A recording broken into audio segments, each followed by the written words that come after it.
ನಿಮ್ ಗಂಡಂದ್ರು ಮಾಡಿರೋ ತಪ್ಪಿಗೆ ಅವ್ರಿಗೆ ಶಿಕ್ಷೆ ಆಗಬೇಕು, ಅವಮಾನ ಆಗಬೇಕು, ನೋವು ಅನುಭವಿಸ್ಬೇಕು.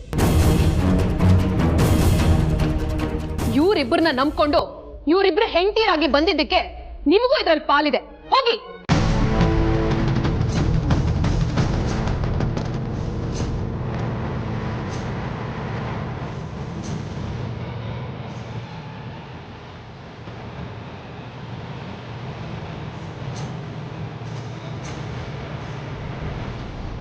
ಬೆಳಗ್ಗೆ ಎದ್ದಾಗಿಂದ ರಾತ್ರಿ ಮಲ್ಗೋವರೆಗೂ ಅಕ್ಕ ಅಕ್ಕ ಅಕ್ಕ ಅಂತ ನಿಮ್ ಹಿಂದೆ ಮುಂದೆ ಓಡಾಡ್ಕೊಂಡು ನೀವು ಮಾಡೋ ಎಲ್ಲ ಕೆಲ್ಸನೂ ಕೆಟ್ಟದ್ಯಾವುದು ಒಳ್ಳೇದ್ಯಾವುದು ಅಂತ ಏನು ಯೋಚನೆ ಮಾಡದೆ ಪ್ರತಿಯೊಂದನ್ನು ಸಪೋರ್ಟ್ ಮಾಡ್ಕೊಂಡಿದ್ದಕ್ಕೆ ತುಂಬಾ ಒಳ್ಳೆ ಗಿಫ್ಟ್ ಕೊಟ್ಬಿಟ್ರಿ ಅಕ್ಕ.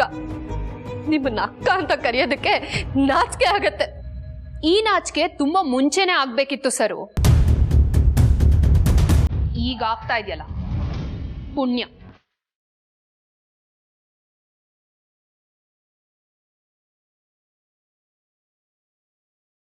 ಸರಿ, ಅದಕ್ಕೆ ನಾವೇ ಅನುಭವಿಸ್ತೀವಿ.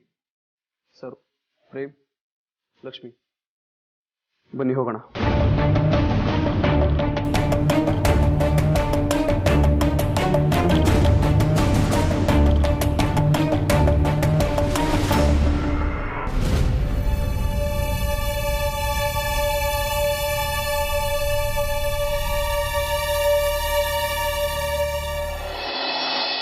Tingo, tingo, tingo, tingo, tingo, tingo, tingo, tingo, tingo, tingo, tingo, tingo, tingo. ರೀ, ಏನ್ ಮಾಡ್ತಾ ಇದ್ದೀರಾ? ಯೋಚನೆ ಮಾಡ್ತಾ ಇದ್ದೆ. ನಾನೇನ್ ಡ್ಯಾನ್ಸ್ ಮಾಡ್ತಾ ಇದ್ದೀರಾ ಅಂತ ಹೇಳಿದ್ನಾ? ಹೇಳಿ, ಏನ್ ಯೋಚನೆ ಮಾಡ್ತಾ ಇದ್ದೀರಾ? ನನ್ ಬಿಟ್ಟು ಬೇರೆ ಹುಡುಗಿ ಬಗ್ಗೆ ಏನಾದ್ರು? ರೂಪ ರೂಪ ರೂಪ, ಯಾಕೆ ಯಾಕೆ ಯಾಕೆ ವೈ? ನಾನು ನಿನ್ನನ್ನು ಬಿಟ್ಟರೆ ರಮ್ಯನೆ ಬರಲಿ, ಊರ್ವಶಿನೇ ಬರಲಿ, ಮೇನಕಿನೇ ಬರಲಿ, ಯಾರನ್ನು ಕಣ್ಣೆತ್ತು ನೋಡಲ್ಲ, ತಲೆ ಎತ್ತಿ ನೋಡ್ತೀನಿ. ಏನಂತೀಯ? ಏನಾದ್ರೂ ಬೇರೆ ಹುಡುಗಿನ ನೋಡ್ಬೇಕು, ಹಂಗೆ ಕಣ್ಗುಡೆ ಕಿತ್ತು ನೀರ್ಗೆ ಹಾಕಿ ಹಂಗೆ ಕುಡಿದು ಬಿಡ್ತೀನಿ. ಕಣ್ಣನ್ನ ನೀರಿಗ? ವೈ? ನೀರ್ಗೆ ಐಸ್ ಹಾಕಿದ್ರೆ ಕೂಲ್ ಆಗಿರುತ್ತೆ ಅಂತ. ಅಯ್ಯೋ ಬೇಬಿ, ನಾನು ಯೋಚನೆ ಮಾಡ್ತಿರೋದೊಂದು ಹುಡುಗಿ ಬಗ್ಗೆನೆ. ಆದ್ರೆ ಅದು ಮೇಡಮ್, ಅಂತರ ಮೇಡಮ್ ಬಗ್ಗೆ ಯೋಚನೆ ಮಾಡ್ತಿದ್ದೀನಿ. ಯಾಕಂದ್ರೆ ಅವರಿಗೆ ಇದ್ದಕ್ಕಿದ್ದ ಹಾಗೆ ನೆನಪು ಬಂದ್ಬಿಡ್ತಲ್ವಾ, ಅದ್ ಯಾಕೋ ಸರಿ ಇಲ್ಲ ಅಂತ ಅನ್ನಿಸ್ತಿದೆ. ಅರೆ, ಮಾಡ್ತಿದ್ದವ್ರಿಗೆ ನೆನ್ಪು ಹೇಗ್ ಬೇಕಾದ್ರೂ ಬರುತ್ತೆ. ಅದೇನ್ ನೆಂಟ್ರ ಹೇಳ್ಬಿಟ್ ಬರಕ್ಕೆ? ನೀನು ಹೇಳಿದ್ ನಿಜಾನೇ. ಆದ್ರೆ ಇದಕ್ಕಿಂತ ಮುಂಚೆ ಡಾಕ್ಟರ್ ಬಂದು ಟ್ರೀಟ್ಮೆಂಟ್ ಕೊಟ್ರು, ಮೆಡಿಸಿನ್ ಕೊಟ್ರು, ಆವಾಗ ಆಗದೆ ಈ ಪವಾಡ ಇವಾಗ ಹೇಗಾಯ್ತು? ಇದು ನಿನಗೆ ಸರಿ ಅಂತ ಅನಿಸ್ಬೋದು, ಆದ್ರೆ ಇದರಿಂದ ಏನೋ ಕರಮತ್ತಿದೆ ಅಂತ ನನಗನ್ನಿಸ್ತಾ ಇದೆ. ಹೌದಾ? ನೀವ್ ಹೇಳಿದ್ಮೇಲೆ ನನ್ಗೂ ಯಾಕೋ ಹಾಗೆ ಅನಿಸ್ತಿದೆ ರೀ. ಅಲ್ವಾ? ಈ ಮನೆಯಲ್ಲಿ ನೋಡಿ ದೊಡ್ಡ ಪ್ರಾಬ್ಲಮ್ ಏನ್ ಗೊತ್ತಾ? ಒಂದು ದೊಡ್ಡ ಸಮಸ್ಯೆ ಬರುತ್ತೆ, ಅದನ್ನ AJ sir, Leela madam solve ಮಾಡ್ತಾರೆ, ಅದಲ್ಲಿಗೆ ಮುಗ್ದೋಗುತ್ತೆ. ಆದ್ರೆ ಅದು ಹೇಗಾಯ್ತು, ಎಲ್ಲಿಂದ ಸ್ಟಾರ್ಟ್ ಆಯ್ತು ಅಂತ ಯಾರು ಯೋಚನೆ ಮಾಡಲ್ಲ. ಹೌದು ರೀ, ಕರೆಕ್ಟ್ ಆಗಿ ಹೇಳಿದ್ರಿ. ಮೊನ್ನೆ ಲೀಲಾ ಮೇಡಮ್ನ ಫಾರಿನ್ ಕಳ್ಸೋ ಸೀನ್ ಆಯ್ತಲ್ಲ, ಆಗ್ಲೂ ಅಷ್ಟೇ ಎಜೆ ಸರ್ ಆ ಪ್ಲಾನ್ ಮಾಡಿರ್ಲಿಲ್ಲ, ಲೀಲಾ ಮೇಡಮ್ ಆ ಪ್ಲಾನ್ ಮಾಡಿರ್ಲಿಲ್ಲ. ಹಾಗಿದ್ಮೇಲೂ ಅದು ಹೇಗಾಯ್ತು, ಯಾರ ಪ್ಲಾನ್ ಮಾಡಿದ್ರು ಅಂತ ಯಾರು ಕೂಡ ತಿಳ್ಕೊಳ್ಳೋ ಪ್ರಯತ್ನ ಕೂಡ ಮಾಡ್ಲಿಲ್ಲ. ಕರೆಕ್ಟ್ ರೂಪ. ಒಂದು ಸಣ್ಣ ಪ್ರಾಬ್ಲಮ್ ಆದ್ರೂ ಅದು ಎಲ್ಲಿಂದ ಶುರುವಾಯ್ತು, ಹೇಗಾಯ್ತು ಅಂತ ಅದನ್ನ ನಾವು ಹುಡ್ಕೊಂಡು ಹೋಗ್ಬೇಕು. ಆವಾಗ ಪ್ರಾಬ್ಲಮ್ ಕ್ರಿಯೇಟ್ ಮಾಡಿದವ್ರು ಯಾರು ಅಂತ ಗೊತ್ತಾಗುತ್ತೆ. ಇನ್ಮೇಲೆ ಆ ಕೆಲ್ಸನ ನಾವಿಬ್ರು ಮಾಡ್ಬೇಕು. ಯಾವ ಕೆಲ್ಸ? ಅದೇ ಲೀಲಾ ಮೇಡಮ್ನ ಫಾರಿನ್ ಕಳ್ಸಕ್ಕೆ ಪ್ಲಾನ್ ಮಾಡಿದ್ದು, ಮತ್ತೆ ಅವ್ರನ್ನ ಮನೆಯಿಂದ ಹೊರಗಡೆ ಹಾಕಕ್ಕೆ ಪ್ರಯತ್ನ ಪಟ್ಟಿದ್ದು ಯಾರಂತ ತಿಳ್ಕೋಬೇಕು. ಆ ಅಪ್ಲಿಕೇಶನ್ ಫಾರ್ಮ್ ಏನಾದ್ರು ಸಿಕ್ಕಿದ್ರೆ ಏನಾದ್ರೂ ಇನ್ಫಾರ್ಮೇಶನ್ ಸಿಗ್ಬೋದು. ಹಾ, ಅಂತರ ಮೇಡಮ್ ರೂಮಲ್ಲಿ ಅದು ಇದ್ದಿದ್ದು ನಾನು ನೋಡಿದ್ದೆ. ಹುಡುಕ್ಬೇಕು. ಇಲ್ಲ, ಎಜೆ ಸರು ಲೀಲಾ ಮೇಡಮ್ ಕೊಟ್ಟಿದ್ರು. ಲೀಲಾ ಮೇಡಮ್ ಅದನ್ನ ಆಮೇಲೆ ಏನ್ ಮಾಡಿದ್ರು ಅಂತ ಗೊತ್ತಿಲ್ಲ. ಆಗ್ಲಿ, ಇವತ್ತಿಂದ ನಾವಿಬ್ರು ಡಿಟೆಕ್ಟಿವ್ಗಳು. ನಾನು ಏಜೆಂಟ್ ವಿ ದ ಬಾಸ್, ನೀನು ನನ್ನ ಅಸಿಸ್ಟೆಂಟ್ ಏಜೆಂಟ್ ರು. ವಿ ಅಂದ್ರೆ ವಿಶ್ವ, ರು ಅಂದ್ರೆ Roopa. Got it? Yes boss. ತಿಳ್ಕೋಣ, ಯಾರಿಂದ ಈ ಪ್ರಾಬ್ಲಮ್ ಆಗ್ತಿದೆ ಅಂತ ತಿಳ್ಕೋಣ. Yes, right about turn. Follow me.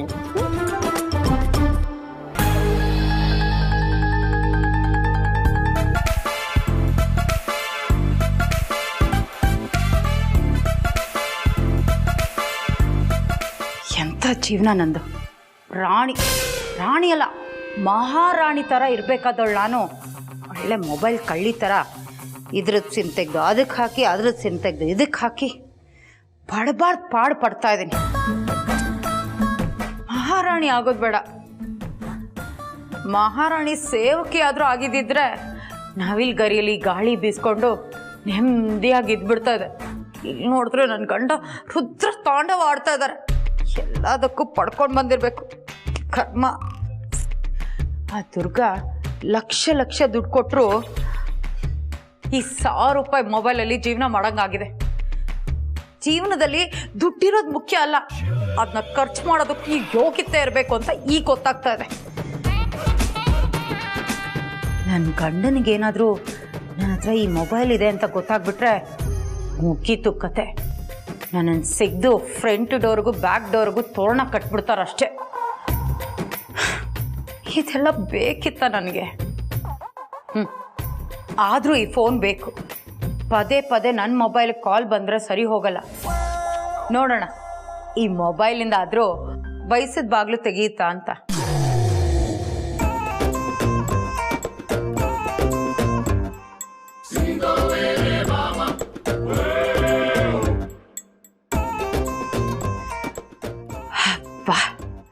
Income tax ಅವರು ಬಂದರೂ ಇದು ಮಾತ್ರ ಸಿಗಲ್ಲ. ಇನ್ನು ನನ್ನ ಗಂಡಂಗೆ ಸಿಗುತ್ತಾ? ಚಾನ್ಸೇ ಇಲ್ಲ. ಕೌಸಲ್ಯ, ನಿನ್ನ ಟ್ಯಾಲೆಂಟೇ ಟ್ಯಾಲೆಂಟ್.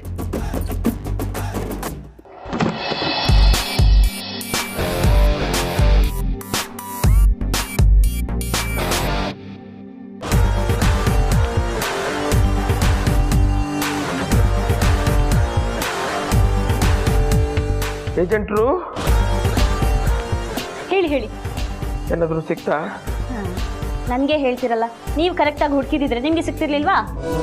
ಏಜೆಂಟ್ರು ಬಾಸ್ಗೆ ಅವಮಾನ ಮಾಡ್ತಿದ್ಯಾ? ನಾನು ಜಸ್ಟ್ ಸರ್ಚ್ ಮಾಡಕ್ಕೆ ಹೇಳಿದೆ, ಅಷ್ಟು ಮಾಡು, ಕ್ರಾಸ್ ಕ್ವಶನ್ ಮಾಡಬೇಡ. ಓಕೆ ಬಾಸ್, ನೀವು ಹುಡುಕಿ ಸುಸ್ತಾಗಿದ್ದೀರಾ, ನೀವು ಈ ಕಡೆ ಬನ್ನಿ, ನಾನೇ ಹುಡುಕ್ತೀನಿ.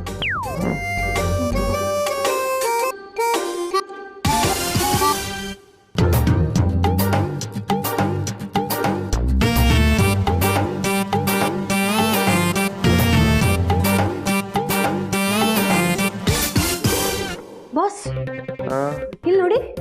ಎಲ್ಲಿ ನೋಡೋದು? ಆ ಖಾಲಿ ಅನ್ನೋಲಪ್ ಇಟ್ಕೊಂಡು ನಾವೇನು ಮಾಡೋದು? ನಮಗೆ ಬೇಕಾಗಿರೋದು ಅಪ್ಲಿಕೇಶನ್ ಅಮ್ಮ. ಇಲ್ಲಿ ನೋಡಿ.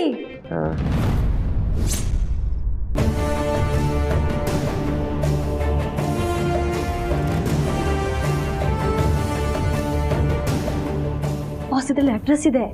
ಮಿಸಸ್ ಲೀಲಾ ಅಭಿರಾಮ್ ಜಯಶಂಕರ್.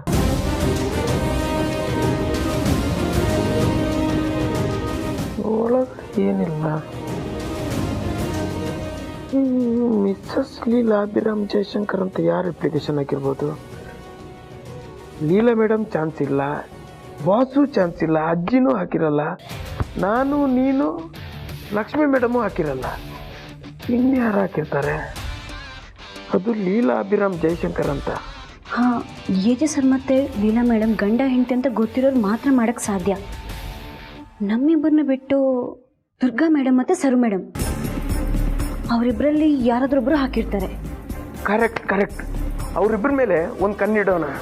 ಆಮೇಲೆ ಏಜೆ ಸರ್ ಮುಂದೆ ತಪ್ಪಿತಸ್ಥರ ಕರ್ಕೊಂಡು ಬಂದು ನಿಲ್ಸಿದ್ರೆ ಆಯ್ತು.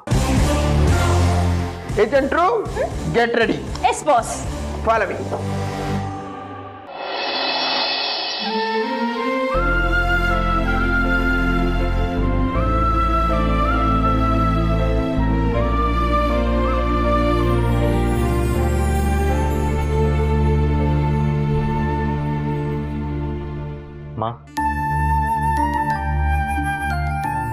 ಓ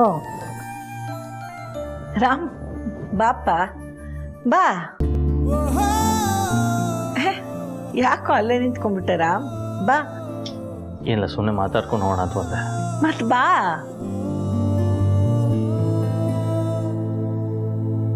ಕೂತ್ಕೋ ಬಾರ.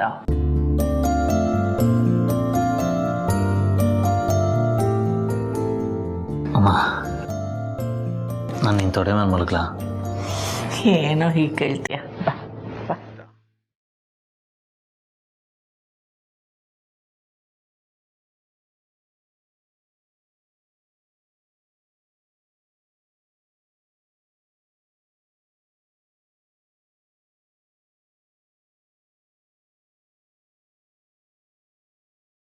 ನಿನ್ಗೊಂದು ಮಾತು ಹೇಳಾರ? ಕೇಳಮ್ಮ. ಈ ಸಮಸ್ಯೆ ಅನ್ನೋದಕ್ಕೆ ಗಾತ್ರನೂ ಇರಲ್ಲ, ತೂಕನೂ ಇರಲ್ಲ. ಎಲ್ಲರೂ ಅನ್ಕೊಳ್ಳೋ ಹಾಗೆ ಚಿಕ್ಕ ಸಮಸ್ಯೆ, ದೊಡ್ಡ ಸಮಸ್ಯೆ ಅಂತ ಏನೂ ಇರೋದಿಲ್ಲ. ಆದರೆ ಆ ಸಮಸ್ಯೆನ ನಾವು ಹೇಗೆ ನೋಡ್ತೀವಿ, ಅದಕ್ಕೆಷ್ಟು ಹೆದರ್ಕೋತೀವಿ ಅನ್ನೋದ್ರ ಮೇಲೆ ಆ ಸಮಸ್ಯೆ ಚಿಕ್ಕದೋ ದೊಡ್ಡದೋ ನಿರ್ಧಾರ ಆಗುತ್ತೆ. ಜೀವ ಹೋಗೋವಂಥ ಸಮಸ್ಯೆ ಇದ್ದರೂ ನಾವು ಅದಕ್ಕೆ ಹೆದರ್ಕೊಳ್ದೆ, ಅದಕ್ಕೆ ತಲೆನೇ ಕೆಡಿಸ್ಕೊಳ್ದೆ, ನಾವು ನಂಬಿಕೆ ಕಳ್ಕೊಳ್ದೆ ಹೋದರೆ ಅದು ಚಿಕ್ಕ ಸಮಸ್ಯೆನೇ. ಅದೇ ಒಂದು ಸಣ್ಣ ಸಮಸ್ಯೆನೇ ಪ್ರಾಣ ಹೋಗೋ ಥರ ನಾವು ಹೆದರ್ಕೊಂಡ್ಬಿಟ್ರೆ ಅದೇ ದೊಡ್ಡ ಸಮಸ್ಯೆ. ಯಾಕೆ ನೀನು ಯಾವಾಗಲೂ ಭಗವದ್ಗೀತೆ ಓದ್ತಾ ಇರ್ತೀಯ? ಏನೋ ಹೀಗೆ ಹೇಳ್ತೀಯ? ಹಾಂ, ವಯಸ್ಸಾಗ್ತಾ ಆಗ್ತಾ ಮಾತಾಡೋ ಚಪ್ಪಲ ಜಾಸ್ತಿ ಆಗುತ್ತಲ್ವಾ, ಆಗ ಎಲ್ರಿಗೂ ಏನಪ್ಪ ಈ ಮುದುಕಿ ಸುಮ್ಮನೆ ಮಾತಾಡ್ತಾಳಲ್ಲ, ಬಾಯಿ ಮುಚ್ಕೊಂಡಿರ್ಬಾರ್ದ ಅಂತ ಅನಿಸುತ್ತೆ. ಅದಕ್ಕೆ ಅದ್ರ ಬದಲು ಓದ್ತಾ ಇರ್ತೀನಿ. ಈ ಮನೇಲಿ ಯಾರಮ್ಮ ನಿನಗೆ ಆ ಥರ ಎಲ್ಲ ಹೇಳ್ತಾರೆ? ಏ ಸುಮ್ಮನೆ ತಮಾಷೆಗಂದೆ ಕಣೋ. ಆದರೆ ನಿಜ ಏನಪ್ಪ ಅಂತಂದರೆ, ಜೀವನದ ಪಾಠ ಕಲಿಬೇಕು ಅಂತಂದರೆ ಮನುಷ್ಯ ಎಡವಬೇಕು, ಬೀಳಬೇಕು, ಅವನಿಗೆ ನೋವಾಗಬೇಕು. ಆಗ ಸಿಗೋ ಅನುಭವ ಇದೆಯಲ್ಲ, ಅದಕ್ಕಿಂತ ದೊಡ್ಡ ಪಾಠ ಇನ್ನೊಂದಿಲ್ಲ. ಆದರೆ ಮನುಷ್ಯಂಗೆ 100 ವರ್ಷ ಆಯಸ್ಸು ಅಂತ ಹೇಳಿದ್ರು 70 ವರ್ಷದವರೆಗೂ ಬದುಕಿದ್ರೆ ಅದೇ ದೊಡ್ಡದು. ಇಂಥ ಪುಟ್ಟ ಸಮಯದಲ್ಲಿ ಎಲ್ಲ ಪಾಠನೂ ಅನುಭವದಿಂದ ಕಲಿಯೋಕ್ಕಾಗೋದಿಲ್ಲ. ಅದಕ್ಕೋಸ್ಕರ ಭಗವದ್ಗೀತೆ ಓದ್ತೀನಿ. ಇದರಲ್ಲಿರೋ ಸಾರ ಇನ್ಯಾವುದ್ರಲ್ಲೂ ಇಲ್ಲಪ್ಪ. ಇದನ್ನು ಓದ್ತೀನಿ, ಇದ್ರ ಪ್ರಕಾರ ನನಗೆ ತೋರಿಸಿದಷ್ಟು ಇನ್ನೊಬ್ಬರಿಗೆ ಬುದ್ಧಿ ಹೇಳ್ತೀನಿ. ನಾನು ನಿನ್ನೊಂದು ಪ್ರಶ್ನೆ ಕೇಳ್ತೀನಿ, ಇದ್ರ ಪ್ರಕಾರನೇ ನಿಂಗೆ ಏನು ತೋಚುತ್ತೋ ಅದಕ್ಕೆ ಉತ್ತರ ಕೊಡ್ತೀಯಾ? ಕೇಳು ಕಂದ. ಅಮ್ಮ, ಗೊತ್ತಿಲ್ಲದೆ ಒಂದು ತಪ್ಪಾಗ್ಬಿಟ್ಟಿರುತ್ತೆ. ಅದು ಅರ್ಥ ಆಗಿ ಸರಿ ಮಾಡ್ಕೊಳ್ಳೋದ್ರೊಳಗೆ ಇನ್ನೊಂದು ತಪ್ಪಾಗ್ಬಿಡುತ್ತೆ. ಇದಕ್ಕೇನಂತಾರಮ್ಮ? ಈ ತಪ್ಪು ಮತ್ತೆ ಸರಿ ಅನ್ನೋದು ನೀ ಯಾವ ಜಾಗದಲ್ಲಿ ನಿಂತಿದೀಯ ಅನ್ನೋದ್ರ ಮೇಲೆ ನಿರ್ಧಾರ ಆಗುತ್ತೆ. ಶ್ರೀಕೃಷ್ಣನ್ ಪಕ್ಕ ಅರ್ಜುನ ನಿಂತಿದ್ದಕ್ಕೆ ಅಧರ್ಮನ ನಾಶ ಮಾಡೋದು ಸರಿ ಅನ್ನಿಸ್ತು. ಆದ್ರೆ ದುರ್ಯೋಧನನ್ ಜೊತೆ ಕರ್ಣ ನಿಂತಿದ್ದಕ್ಕೆ ಧರ್ಮದ ಮಾರ್ಗದಲ್ಲಿರೋ ಪಾಂಡವರು ಮಾಡಿದ್ದು ತಪ್ಪು ಅನ್ನಿಸ್ತು. ಹಾಗಾಗಿ ಈ ಸರಿ ತಪ್ಪು ಅನ್ನೋದೆಲ್ಲ ನೋಡೋರ್ ದೃಷ್ಟಿ ಮೇಲೆ ನಿಂತಿದೆ. ಆದರೆ ಒಂದಂತೂ ಸತ್ಯ, ನಾವೇನೇ ಮಾಡಲಿ, ಹೇಗೆ ಬದುಕಲಿ, ನಮ್ಮಿಂದ ಪ್ರಾಮಾಣಿಕರಿಗೆ, ಮುಗ್ಧರಿಗೆ, ಒಳ್ಳೆ ಮನಸ್ಸಿರೋರಿಗೆ ನೋವು ಮಾತ್ರ ಆಗಬಾರ್ದು. ಆಗ ನೀನು ಏನೇ ಮಾಡಿದ್ರು ಸರಿನೇ. ಕಂದ, ನಿನ್ನ ಒಳ್ಳೆತನಕ್ಕೆ ದೇವ್ರು ಯಾವಾಗಲೂ ನಿನ್ನ ಜೊತೆ ಇರ್ತಾನೆ, ನಿನ್ನ ಕಣ್ಮುಂದೆನೇ ಬರ್ತಾನೆ. ಅಜ್ಜಿ ಮಾತ್ರೆ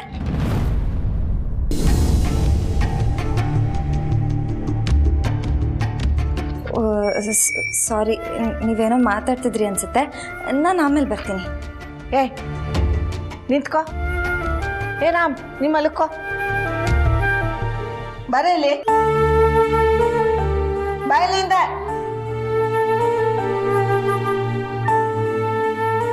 ಏನದು ಹೊರಗ್ನವ್ರ ಥರ ಮಾತಾಡ್ತಿದೀಯಾ?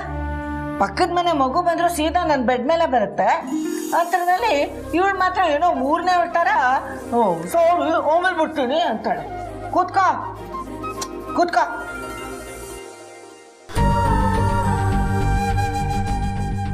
ಮಾತ್ರ ತಾನೇ ತಗೋತೀನಿ ಇರು.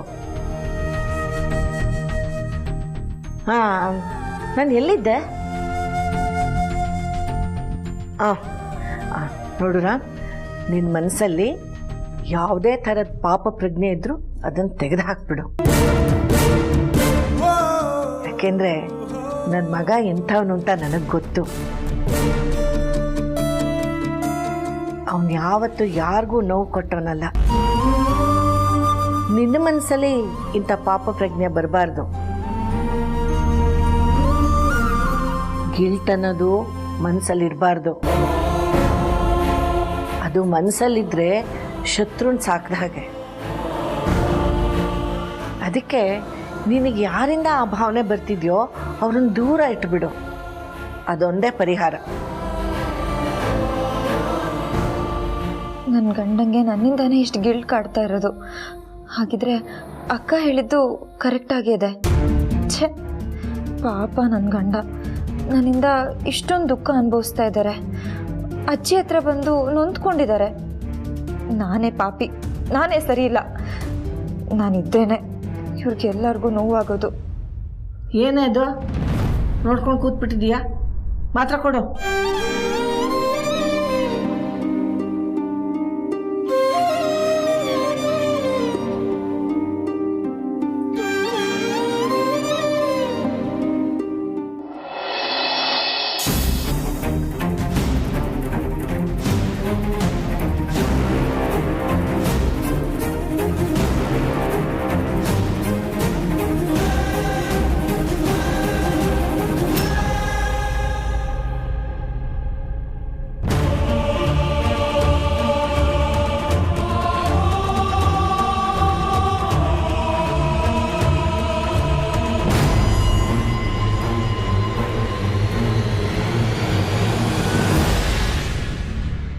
ಏನಾಯ್ತ್ರಿ? ಹೇಳಿ ಪ್ಲೀಸ್, ಏನಾಯ್ತು? ಏನೂ ಆಗಿಲ್ಲ ಸರ್, ಹೇಳ್ತಿದ್ದೀನಲ್ಲ. ಯಾಕ್ರಿ ಏನೂ ಇಲ್ಲದೆ ಇಷ್ಟೆಲ್ಲ ಆಗತ್ತಾ? ಪ್ಲೀಸ್ ಹೇಳ್ರಿ, ನನಗೆ ತುಂಬ ಸಂಕಟ ಆಗ್ತಿದೆ. ನಿಮ್ಮನ್ನು ನೋಡೋಕ್ಕಾಗ್ತಿಲ್ಲ. ಏನಾಯ್ತು ಅಂತ ಹೇಳಿ. ಅದು ಬಿದ್ಬಿಟ್ಟೆ, ಅದಕ್ಕೆ ಪೆಟ್ಟಾಯ್ತು. ರೀ, ನೀವೇನ್ ಬೈಕಲ್ಲಿ ಓಡಾಡ್ತೀರಾ? ಕಾರಲ್ಲಿ ತಾನೇ ಓಡಾಡ್ತೀರಾ? ಸುಮ್ಮನೆ ಬಿದ್ದೆ ಅದು ಇದು ಅಂತ ಹೇಳ್ಬೇಡಿ. ಏನಾಯ್ತು ಅಂತ ನಿಜ ಹೇಳಿ.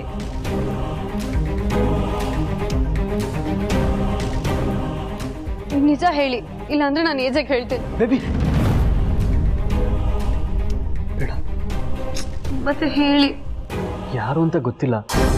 ಕಾರಲ್ಲಿ ಹೋಗ್ತಿದ್ನಾ, ಸಡನ್ ಆಗಿ ಅಡ್ಡ ಹಾಕಿ ಕಾರಿಂದ ಆಚೆ ಇಳಿದು ಹಿಂದೆ ಮುಂದೆ ನೋಡದೆ ಹೊಡೆದ್ಬಿಟ್ಟು ಹೋಗ್ಬಿಟ್ರು. ನೀವ್ ಯಾಕ್ರಿ ಇಳಿಯೋದಕ್ಕೆ ಹೋದ್ರಿ? ಅವ್ರೇನಾದ್ರೂ ದುಡ್ಡು ಗಿಟ್ ಕಿತ್ಕೊಂಡು ಹೋದ್ರಾ? ದುಡ್ಡು ಕೊಡ್ಬೇಕಾದ್ರೆ ನಾನು ಸರ್. ಏನ್ ಹೇಳಿದ್ರಿ? ದುಡ್ಡು ನಾನೇ ಹೇಗೆ ಕೊಡೋಕ್ಕಾಗತ್ತೆ? ಅವ್ರು ಏನೂ ಕೇಳಿಲ್ಲ. ನಾನು ಒಬ್ಬನೇ ಇದ್ನಲ್ಲ, ಫೈಟ್ ಮಾಡೋಕ್ಕಾಗಿಲ್ಲ. ಮೋಸ್ಟ್ಲಿ ಯಾರು ಅಂದ್ಕೊಂಡು ನನ್ನ ಹತ್ರ ಬಂದಿದ್ರು ಅನ್ಸುತ್ತೆ. ಪಾಪಿಗಳು, ಅವ್ರಿಗೆ ನಿಜವಾಗ್ಲೂ ಮನುಷ್ಯತ್ವನೇ ಇಲ್ಲ. ನಿಮ್ಮತ್ತವ್ರನ್ನ ಹೊಡೆದಿದಾರಲ್ಲ, ಅವ್ರಿಗೆ ಒಳ್ಳೇದಾಗೋದಿಲ್ಲ.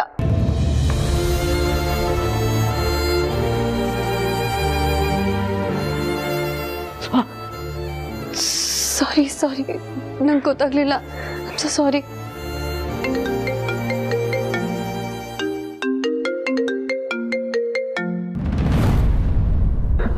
ಲೌಡ್ ಸ್ಪೀಕರ್ ಹಾಕಿ. ಹೆಂಗಿತ್ತಮ್ಮ ಸ್ಯಾಂಪಲ್ಲು?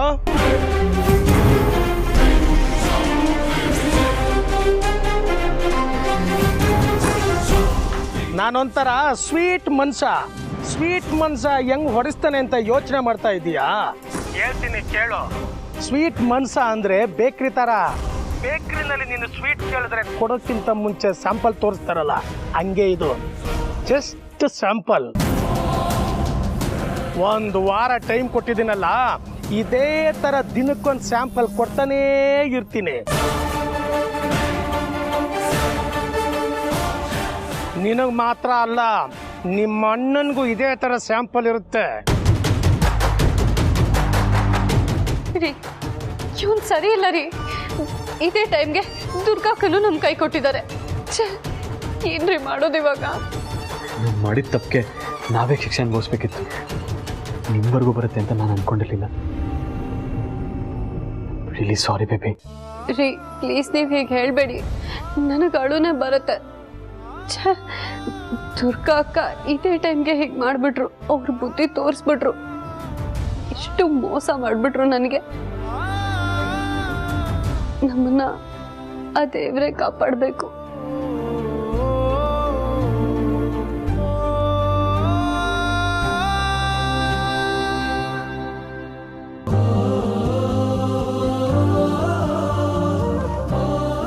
ನೀನೇನೆ ಮನ್ಸಲ್ಲೇನೋ ಗೊಣಕ್ಕೋತಾ ಇದೀಯಾ? ಏನಿಲ್ಲ ಅಜ್ಜಿ, ನನ್ನ ಗಂಡಂಗೆ ಈ ಗಿಲ್ಟಿಂದ ಹೊರಗಡೆ ಹೇಗೆ ತರಬೇಕು ಅಂತ ಚೆನ್ನಾಗಿ ಗೊತ್ತು. ಅದಕ್ಕೆ ನಾನೇ ಒಂದು ದಾರಿ ಹುಡ್ಕೊಂಡಿದ್ದೀನಿ. ಅಮ್ಮ ಪುರೋಹಿತ್ರಿಗೆ ಬರಕ್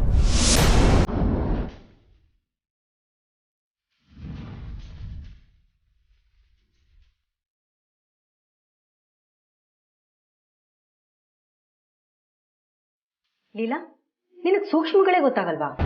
ನೀನೇನು ಮಾಡ್ತಿದ್ಯಾ ಇಲ್ಲಿ? ಅಭಿ ಅಮ್ಮನ ಹತ್ರ ಏನೋ ಮಾತಾಡಕ್ಕೆ ಬಂದಿರ್ತಾನೆ. ಇಂಥ ಟೈಮಲ್ಲೂ ನೀನು ಇಲ್ಲಿರ್ಬೇಕಾ? ಅಕ್ಕ, ಅದು ಅಜ್ಜಿಗೆ ಮಾತ್ರೆ ಕೊಡೋಣ ಅಂತ ಮಾತಾಡಬೇಡ ನೀನು. ಮಾತ್ರೆ ಕೊಟ್ಟು ಹೋಗ್ತಿರ್ಬೇಕು ತಾನೆ. ಫ್ಯಾಮಿಲಿ ಮಧ್ಯೆ ನಿನ್ಗೇನು ಕೆಲಸ?